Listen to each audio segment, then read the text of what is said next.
Hello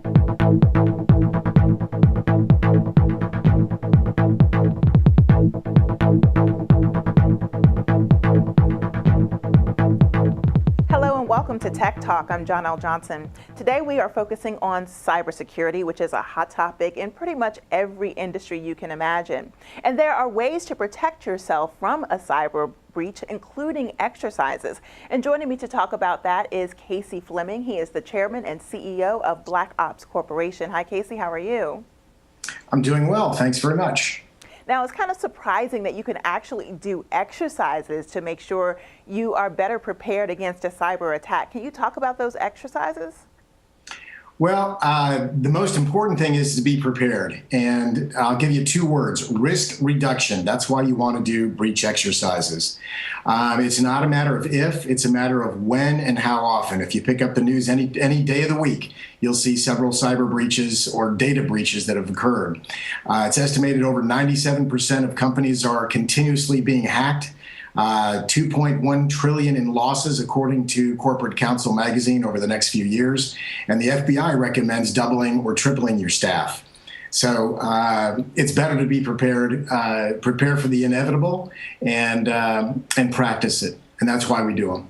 Right. So some of those exercises are breach exercises and tabletop exercises. Exactly what are those, and why do we need to distinguish the difference between the two?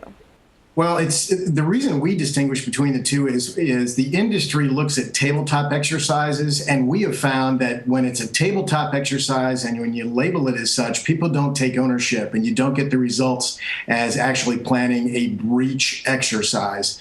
A tabletop seems more like a game. A breach exercise seems like it's much more real. So we distinguish between those two in that manner.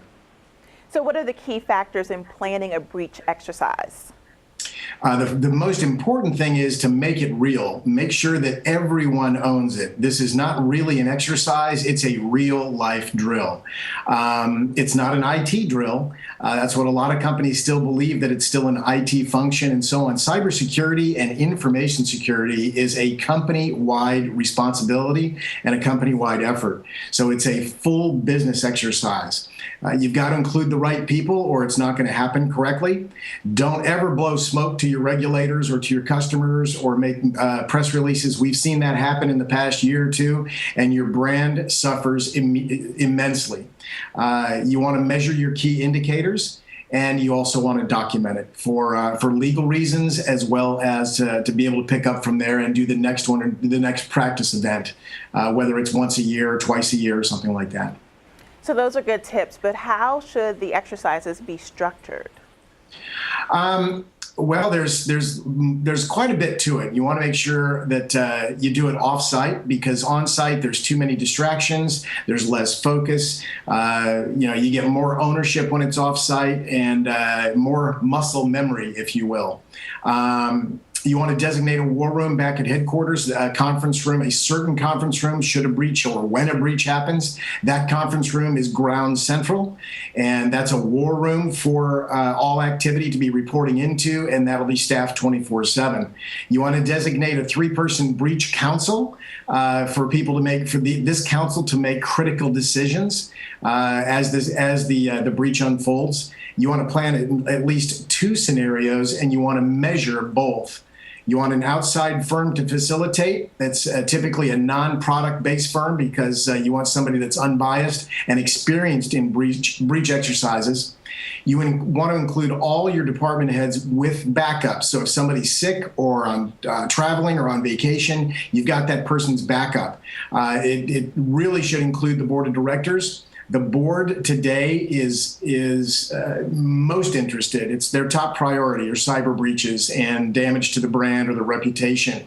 That includes the CEO. You want to include IT, the CIO, the CISO, the CTO, HR, risk, R&D, CFO, legal, and especially marketing and PR. You want to plan at least 2 scenarios.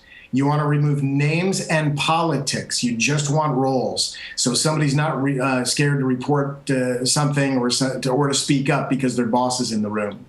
The place to make mistakes is in the exercise, not when it's in real life, when it's happening to you and so on. So mistakes are rewarded in these exercises.